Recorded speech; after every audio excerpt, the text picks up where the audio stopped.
I just want to give you a little insight on what I do. I am the owner of Betty Crock Entertainment, and I do Spotlight series once a month where I highlight artists that are hell thanks. Artists that are doing real special things in our city. And one of the people that I chose was Rick Hyde this month. Not only is he my brother, but he has a lot to do with my story in the music scene. He was one of the first people that ever introduced me to the heavy hitters and the music community. So I just had to make sure that once I got my stuff together and I built my own company, I had to make sure I had my brother on the stage. So give him a hand. Thank you, thank you, thank you. Spotlight series is a platform for artists to tell their stories. I highlight entrepreneurs. I highlight business owners. I do all of the above. I literally love to do the footwork for my city. I am one of the creatives in my city, so I connect with the creatives in my city. I want to give a shout out to Schondra Sneakvibing for teaming up with me to do my interviews. Um, this is actually my 7th show. So thank you.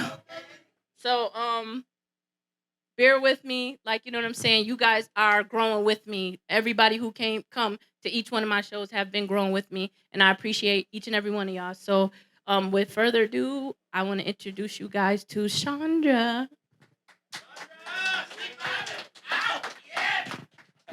Y'all gotta get louder than that. Yeah. Can I get a quick yeah? Okay. We setting the vibes right. This is dope because, like Neff said, she has kind of given me a little bit of insight about like meeting Rick Hyde when they were younger and like just tapping in with the scene, being in the studio with Benny and Armani Caesar, things like that. So I kind of wanted to start it off with like your origin story because I saw in the interview you were talking about you started in '07, started rapping when you were in 7th grade. So I kind of want to get that origin story for people that might not know because we know Rick Hyde now, but we want to know what that progression looked like to where you are now.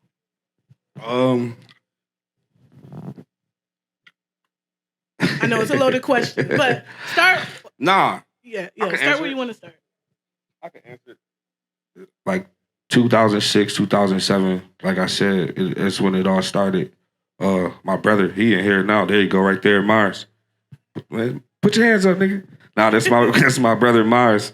He actually introduced me to Shay and him. He had a relationship with them first. Oh wow. He knew I rap though, but he was working on a mixtape back then. He like, yo, bro, I want to put you on my tape, shit. You know what I mean? I got the instrumental. You know, it wasn't no beats back then. It was just J Arms instrumental. So he like, yo, I got the beat. Wow. Some shit we had. But that shit was crazy. Brought me to the studio. It was like early in the morning. This nigga had a car and everything. Now to pick me up. Went to the studio and shit. How old were y'all at this time? How old was he, bro? Like 17? At least like 17, right? Like 16, 17. Wow. Hell yeah. So Shay was cool about it. You know what I'm saying? He let us get our shit off.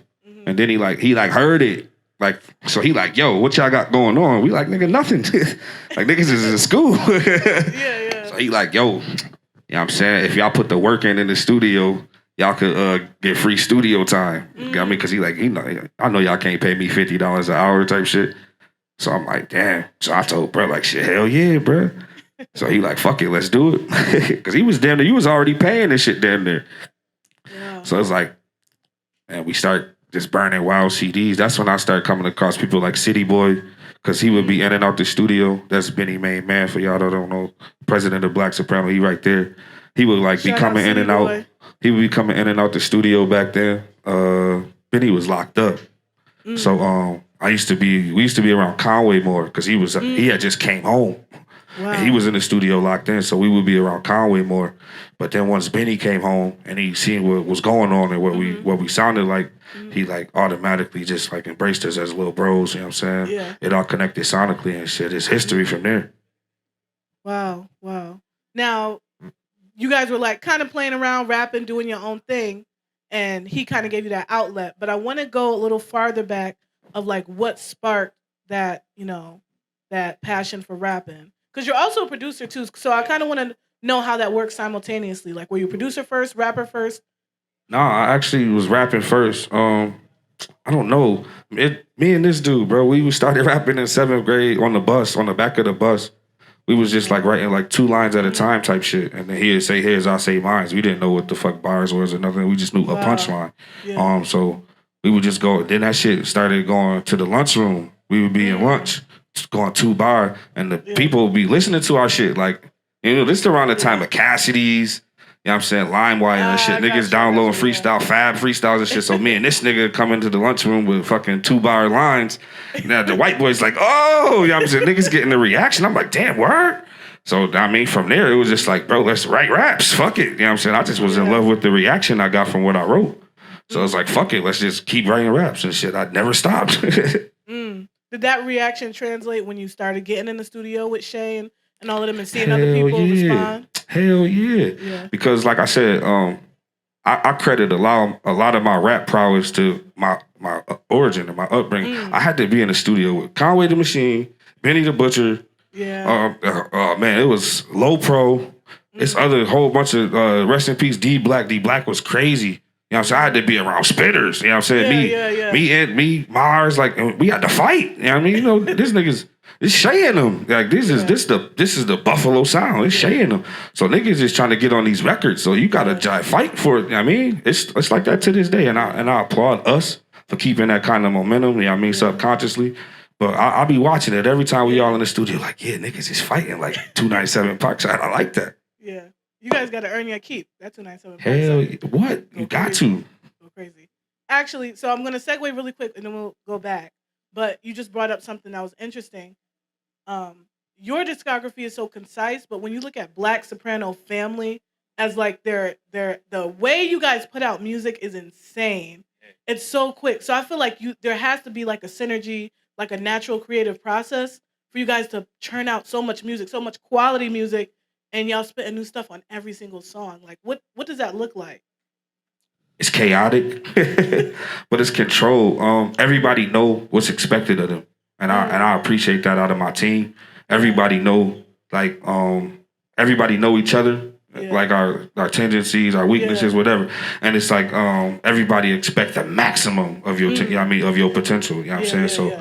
So when you in the lab with Camino per se, like you have to be on point. Camino's an animal. He will sit there. It's like, I got something for this.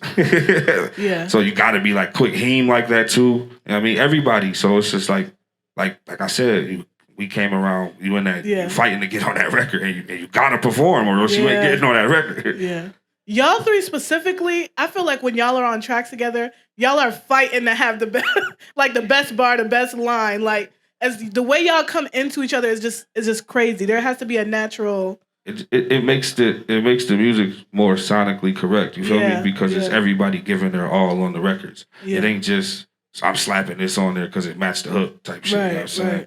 So I applaud my team for that. Shout out to the Sopranos. Make some noise for Black Soprano Family. Yeah, shout out Black Soprano Family.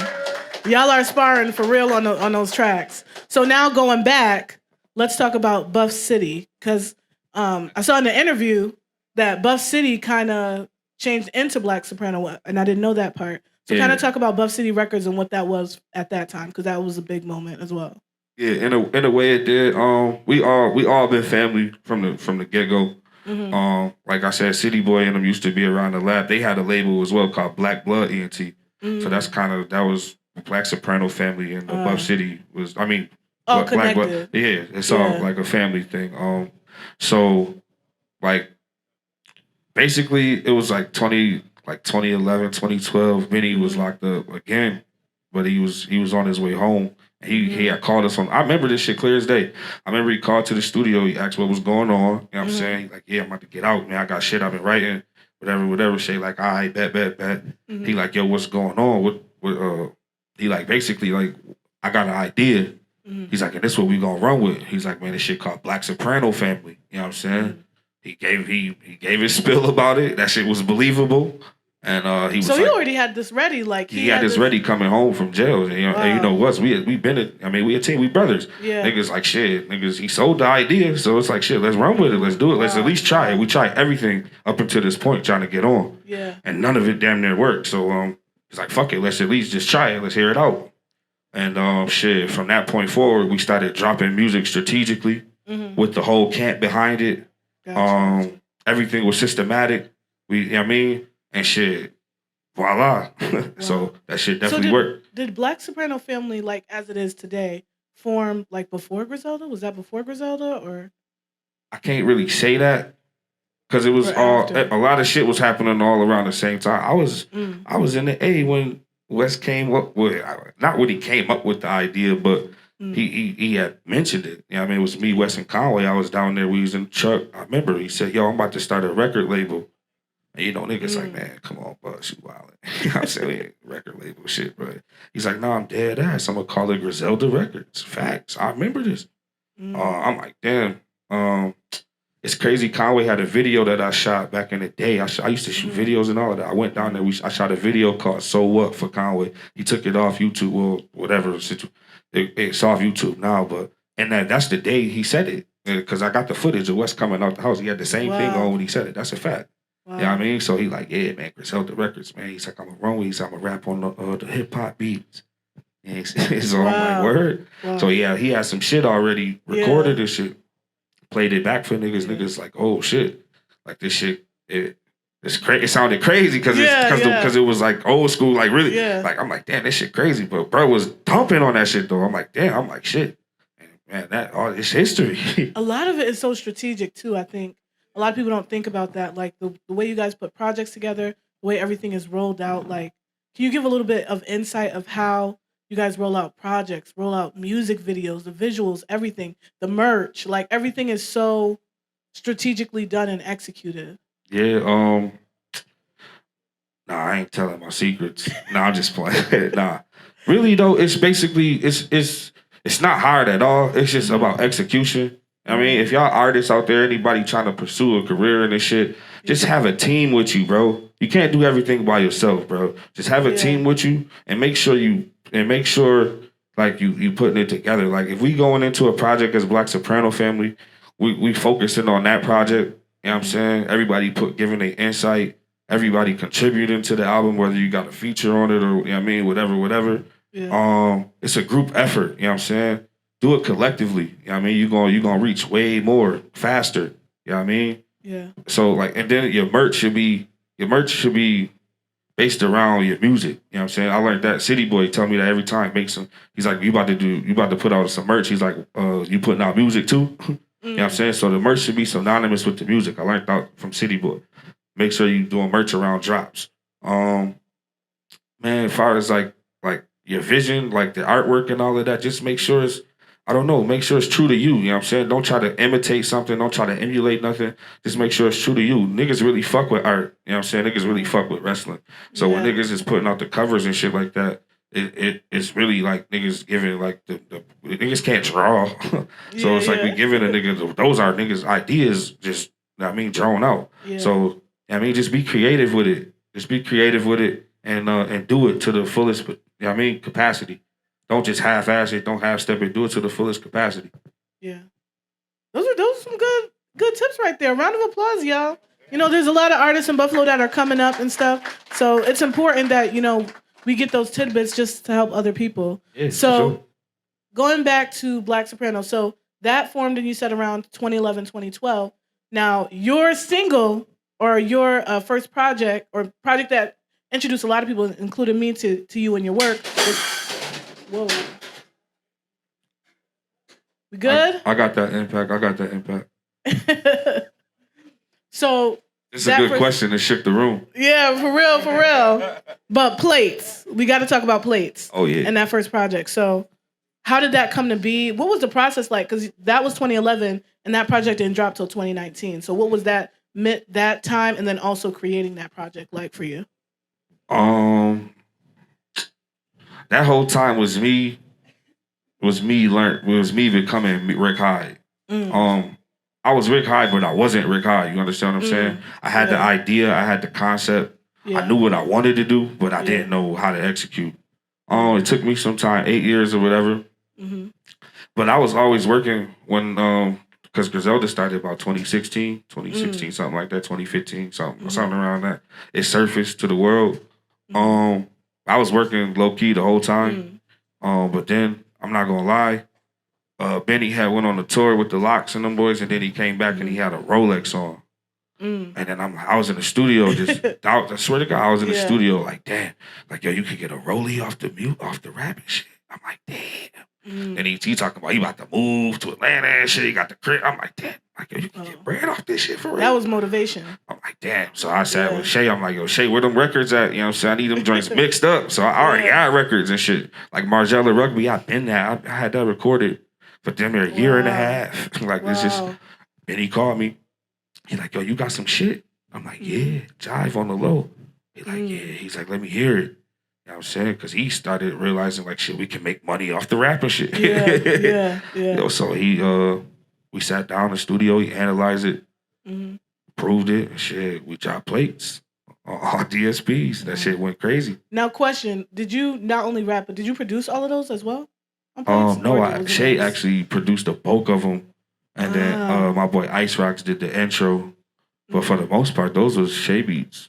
Oh, and I got a beat from Choop on there. But it was a mixture. Wow. I just, because people knew I could produce at that point. Yeah. They knew me. I did a couple records around the town. My name was synonymous with beat making at that point. You know what I'm saying? So when I got the chance to finally rap, I'm like, I'm not about to rap on my shit. I want to show them this is a whole different type of person. You know what I'm saying? So I chose other beats. So that was kind of a reinvention for you too, because you were so popular producing, even though you were rapping already, but Plates was kind of like, this is what I can do as well. Like this is who I am. So it was kind of like a reinvention for you. Big time. Yeah. It was refreshing. Yeah. I finally got to rap. Yeah. Like to a crowd. You know what I'm saying? I was rapping for so long behind the scenes, trying to SoundCloud it and whatever works. But this was like my first time. This shit was gonna get blogs. You know what I mean? My shit blogs. My first video ever debuted on Complex and shit. So it was like, yo, like, nah, this hit. You know what I'm saying? And I hit a grand slam. Yeah. I think another cool thing about Plates too, and just your music in general, I noticed that you're a rapper, but I feel like there's some songwriting in there too. Because a lot of the music you make, I mean, everybody loves those rap tracks that, you know, you just go in, the energy is there. But there's a lot of like song structure to your music as well. Is that intentional, or do you think that's just a natural thing based on your influences? Both ways.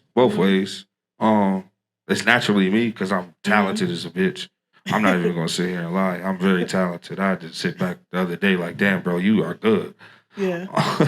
You gotta encourage yourself. You gotta talk that talk. Yeah.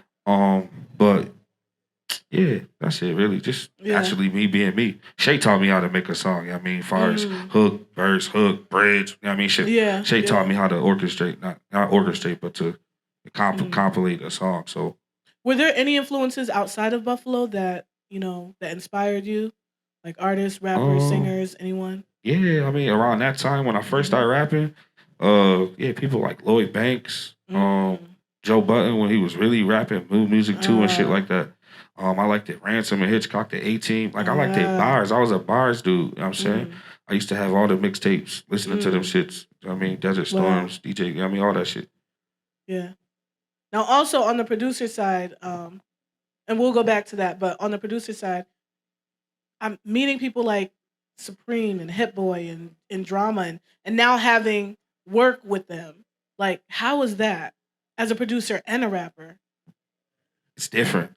Yeah. It's different. Cause a couple people we came across in our journey.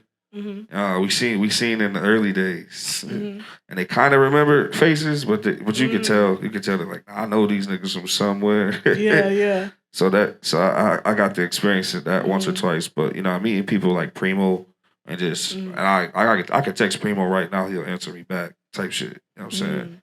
I'm going to Drama Party on Wednesday for his album. You know what I'm saying? So it's like it's crazy. It's crazy. Yeah. Like I knew you could work your way up into this point. I didn't think we would kind of get it this quick. I ain't gonna lie. It's like niggas is legends.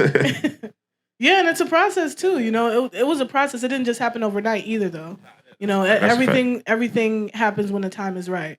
So that's dope. I believe that. So we go from Plates, and then Black Soprano Family just dropped a bunch of. You guys just went crazy, dropping a bunch of stuff. Shout out to the project y'all have with Drama And then also the project you guys just did in honor of DJ Shay, like Thank you. dropping all of that. Oh yeah, late breaking. Now that I got y'all attention, we doing the Respected Sopranos 2 with DJ Drama. It's gonna drop later on this year. That's y'all can tweet that. That's a y'all heard Y'all that. got a little teaser. Y'all heard that from me. Yeah, and if you haven't listened, definitely check it out. Yeah, it's man. crazy. Thank you. It's really long dope. live DJ Shay everywhere. You know what I mean? I mean, shout out to the guys. Yeah. The guys been working, man. I can safely say that we all been working. We've been trying, man. So we just gonna keep being persistent, keep being consistent, and we just gonna keep just rapping, man, to the best of our ability. Mm-hmm. That's all you gotta really do is just rap to the best of your ability, man, and show it.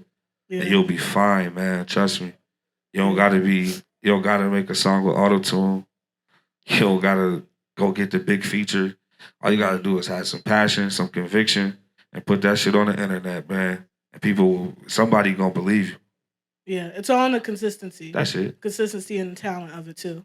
So now we gotta talk about plates too. And we also gonna talk about the Breakfast Club interview. I gotta bring that up. I got you. But I wanna talk about plates two a little bit.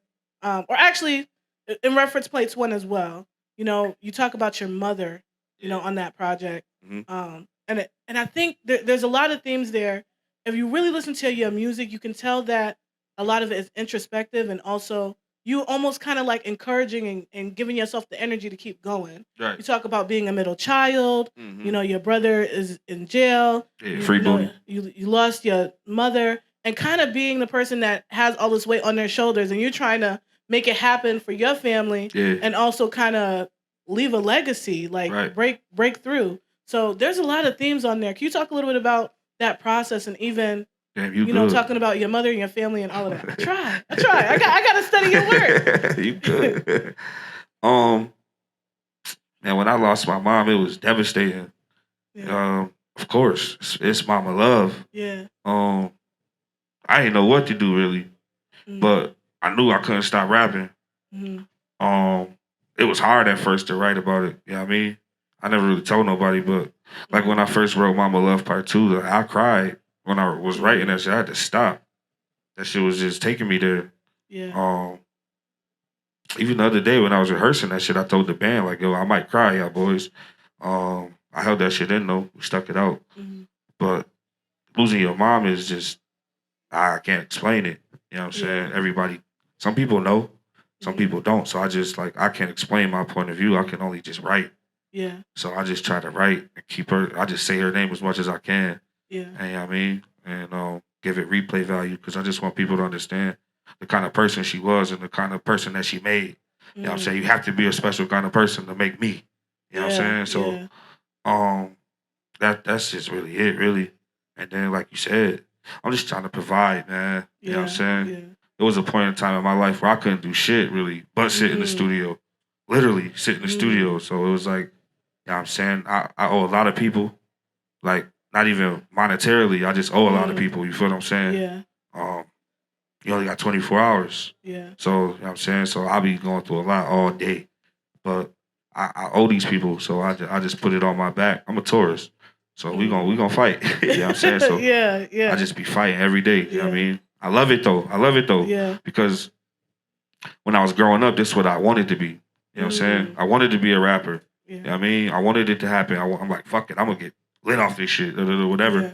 I ain't understand lit at the time. Yeah. But shit, now that I'm making a killing and a living for myself, like shit, I want to really be like a GOAT now. You feel what I'm saying? Like that's my next step. I mean, I want to be a legend. Yeah. Yeah. If you really listen to the music, and this is for everybody too, if y'all really listen to Rick Hyde, a lot of it is just it's street music, but it's also really empowerment. Like you really pushing yourself, if you really listen, and inspiring yourself to like, I gotta go, I gotta get it. I have stuff to do. I have responsibilities. Like I gotta take care of this. And also, I think the beauty in you talking about your family, your mother, your siblings, and also just your position as being this person that's kind of holding the helm for your family is that you're being transparent about it. I think a lot of artists sometimes feed into the fantasy and not into the reality of, I got everyday responsibilities like everybody else, and this is what I got to do. And I also have pain from this. And also just as a Black man sharing, how you feel about, your mother and relationships in your life, I think is a beautiful thing. So definitely applaud him on that, guys. Thank you. definitely make sure y'all listen to that Plates 1 and that Plates 2. So, on a lighter note, let's talk about this Breakfast Club interview, and then we're going to wrap it up. Right. So, I'm going to say, I know I was listening to one of the tracks y'all have, and Benny even says it like, Rick got everybody stirred up. So this is Ricky on Breakfast Club pissing everybody off. So this is my only thing. I will say this was my only thing when Charlemagne asked you, what are the and you know you did the right thing because y'all are really putting on for the city. Really. I mean, Griselda, Black Soprano Family, Drumworks, shout out to all of them. Y'all are like really putting on. Y'all have created a foundation here so that so many other artists can pursue what they're doing and have the opportunity to do it. It's the reality, you know? But my only thing I will say, and this could just be me as a fan and obsessed with Buffalo hip hop, was when he asked you, who are like other artists in Buffalo that we should be watching? And you were like, well, we got it. I was like, dang, I wanted you to maybe mention you wanna know why I didn't say nobody's name? Why?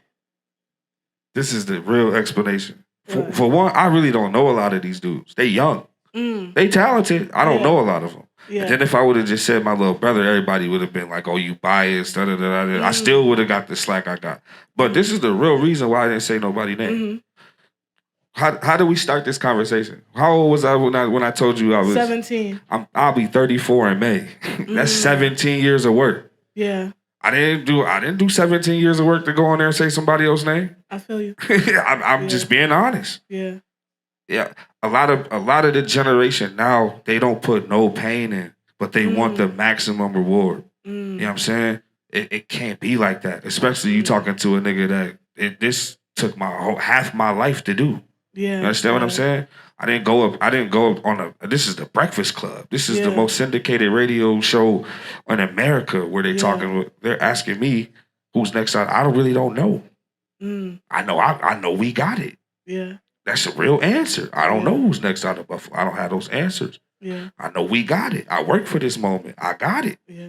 I check for me. On this big plat, check for me. Yeah. Let me get myself here first, and I tell you everybody's name.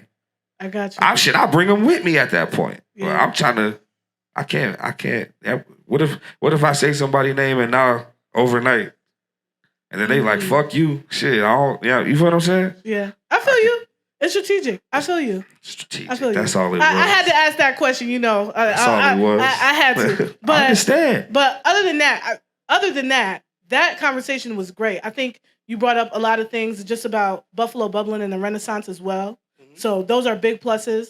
Talking about how, you know, we've had talent here for a long time, and at a point, New York City wasn't really messing with us. So I think that was a great conversation too to really rep Buffalo. Shit, they still don't be trying to mess with us. Yeah, but really? But it's gotten better over time though. It's not the same as one thing they got to do, they got to respect our shit because they know that we can really rap. You know what I'm saying? So niggas ain't like when I be out there, the energy be different. Like.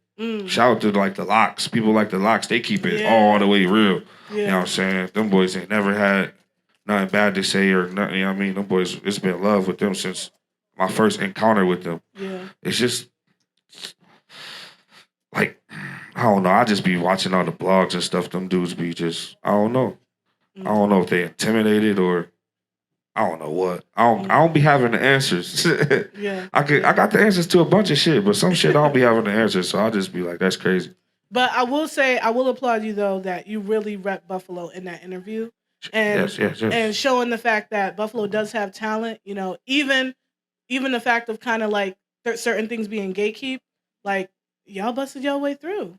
Y'all there now. For real. Y'all there now. Nah, we really are here, man. Like I said, man, if anybody artists out there, whatever, we really all here. I'm not gonna lie. You know what I mean? The platforms is checking for Buffalo artists. Yeah. You don't need to know me. You don't need to.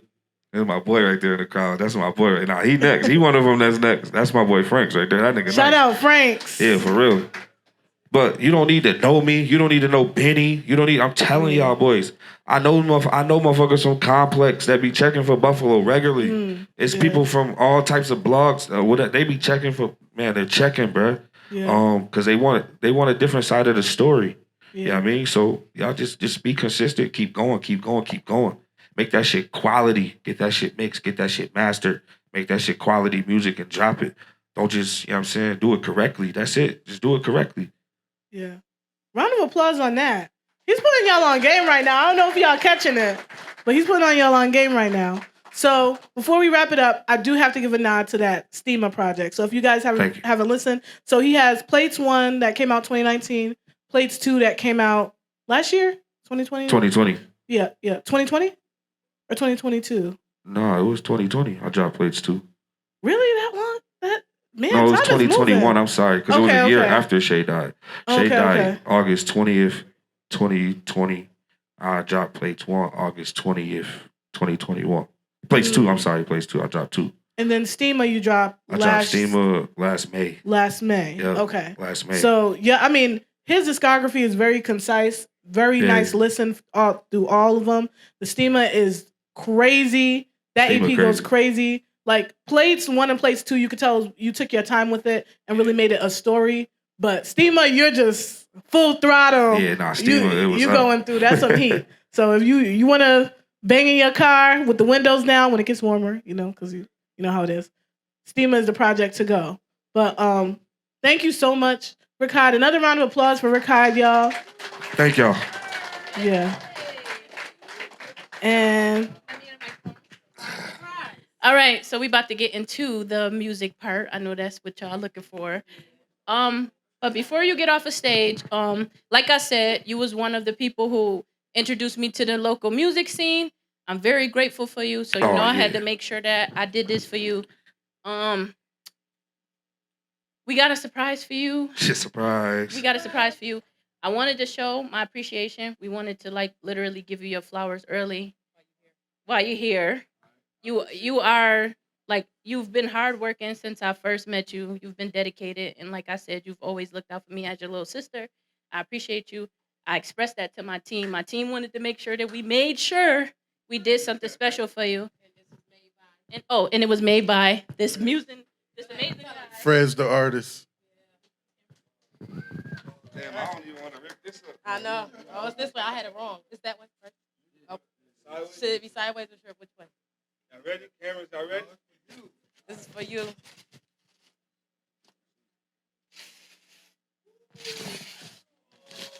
Oh, shit. Fire. Me and my mom. Oh, shit. Fire, buzz. God damn. Yeah. So we just wanted to let you know, we know how much you loved your mother, and we wanted to let you know at all times she's with you. So we wanted to make that for you. We wanted to personalize that for you as our thanks for everything that you do and how special you are. We love you, Ricky! We gotta do that. Yeah.